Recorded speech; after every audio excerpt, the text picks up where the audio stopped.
Toledo, cloudy and 44. In Findlay, cloudy and 45. In Bedford, cloudy and 43. In Defiance, cloudy and 44. In Columbus, partly sunny and 51. And over northeast Ohio, Cleveland, cloudy and 42. Once again at 1 p.m. at the Lima Allen Kelly Airport, it was 44 degrees under partly sunny skies. Flood watch remains in effect from late tonight through late Friday night. For the following counties in Ohio: Auglaize, Hardin, Logan, Mercer, and Shelby. West, flash flooding caused by excessive rainfall continues to be possible. Impacts: excessive runoff may result in flooding of rivers, creeks, streams, and other low-lying and flood-prone locations. Area creeks and streams are running high and could flood with more heavy rain.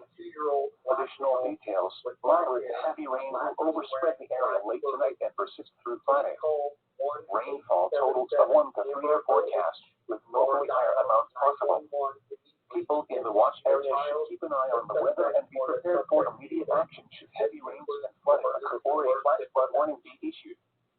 Avoid low-lying areas and be careful when approaching highway dips and